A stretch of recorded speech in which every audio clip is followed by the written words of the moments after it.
Esse é o JR 15 Minutos, que nem pão quentinho aí no seu tocador de podcast logo cedo. Pode chegar.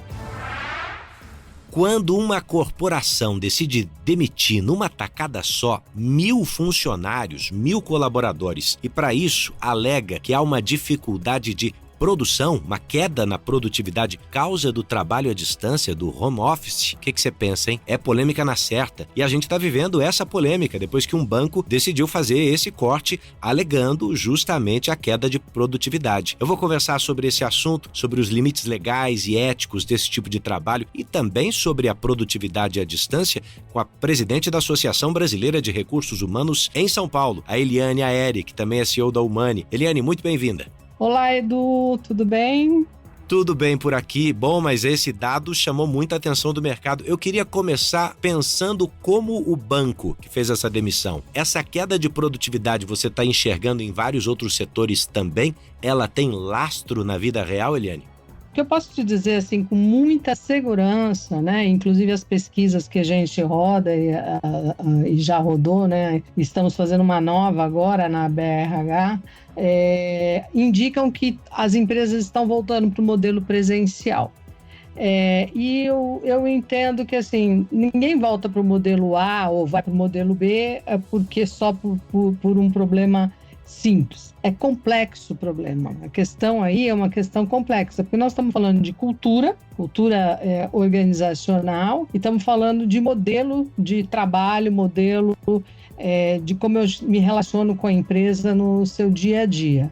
Então, existem problemas, sim. Não quer dizer que no presencial não existe problema. Claro que existe também, porque às vezes a gente fala que tem pessoas que estão presentes, estão lá trabalhando, mas que, na verdade, não estão com a cabeça naquele lugar. Então, não deixa de ser também uma outra visão, né? Só levar o colaborador para o escritório não é a solução de todos os problemas.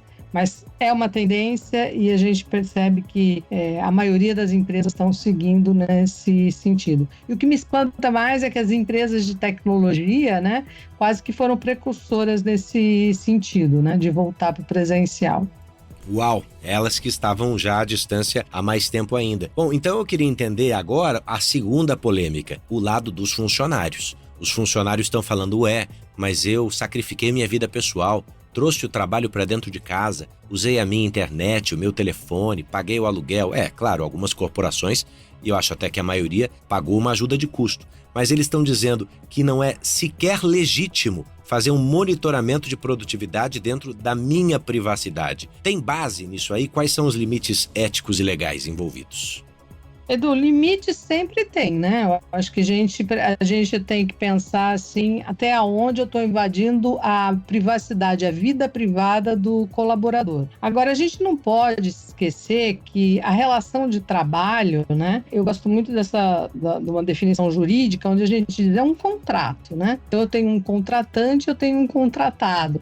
E você tem um contrato que define as regras, as normas, o que será, para que você está sendo contratado, o que você vai entregar e daí por diante. Então, toda vez que você não deixa claro essas coisas, eu acho que isso passa a ser um problema, né, para ambas as partes. Então, o que eu gostaria de colocar assim, bem claro, de início, a gente precisa, se eu vou fazer qualquer tipo de monitoramento, eu tenho que ser claro, preciso, transparente. A pessoa tem que saber que eu estou fazendo, que eu vou fazer o monitoramento e que faz parte do meu modelo. Como isso é um contrato, as pessoas podem aceitar ou não aceitar, declinar, né? E ir para outras corporações, fazerem outras atividades também. Do outro lado, você tem um colaborador que também não pode imaginar que só porque ele está trabalhando fisicamente na casa dele, durante o horário do expediente, vamos dizer assim,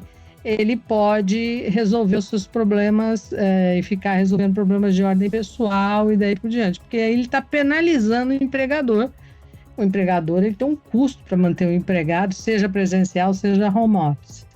Então, assim, o que é mais importante aqui, que é o centro para mim atenção é o que eu combinei, qual é o combinado entre as partes, entendeu? E a outra parte é você respeitar a legislação brasileira, né? Não só a CLT, bem como a Lei Geral de Proteção de Dados, né? Que dados é esse que você está acessando e daí por diante. Agora, se é pelo trabalho, para o trabalho, durante o horário do trabalho, né? Eu entendo que é ok. Você enxergou, Eliane, alguma irregularidade nesse caso em específico que a gente citou, essa demissão de 1.000 funcionários a partir de um banco? Porque, de um lado, você vai ter funcionário dizendo que essas ferramentas com sistemas de login, softwares que medem o tempo de conexão para acompanhar a rotina de quem está trabalhando no ambiente de casa, que isso não estava completamente avisado. Por outro, é isso que você disse.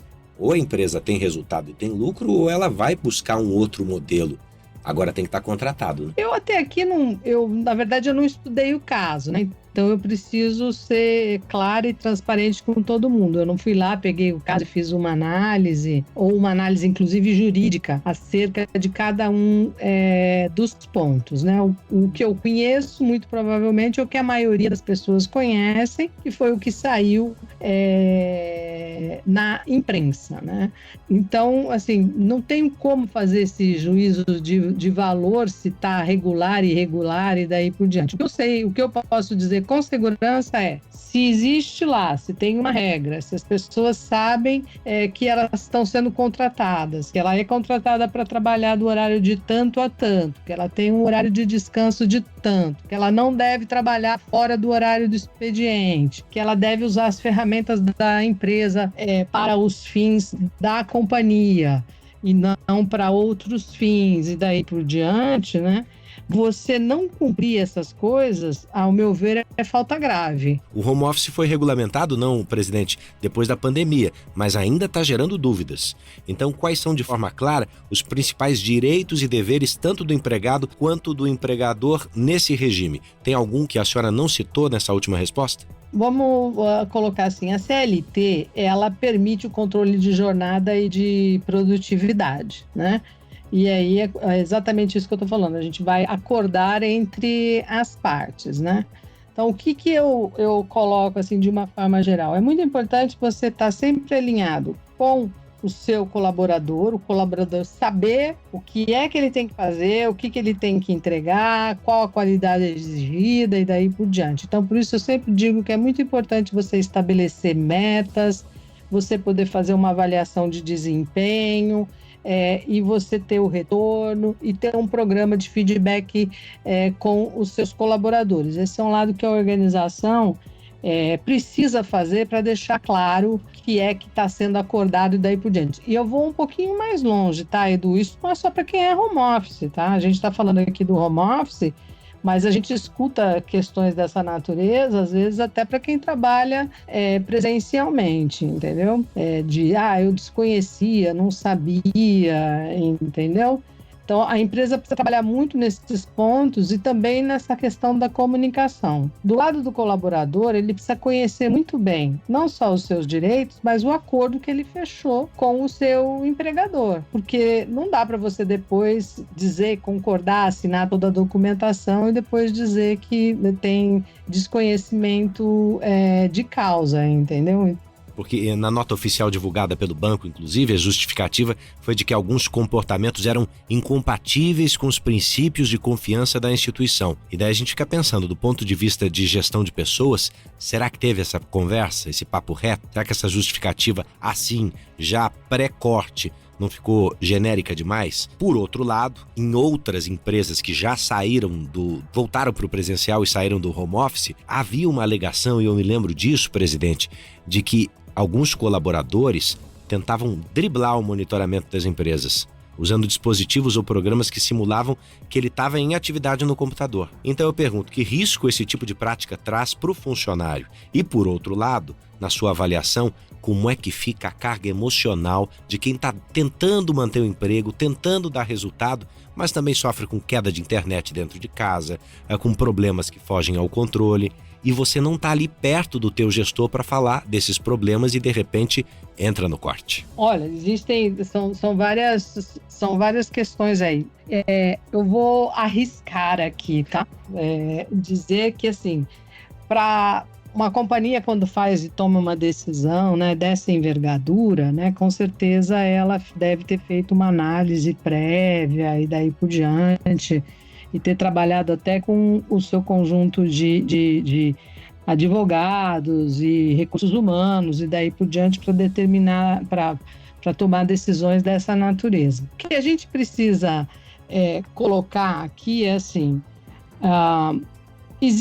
você ser controlado, né? Esse modelo, né, comando e controle, né, é um modelo que vem sendo muito questionado, né?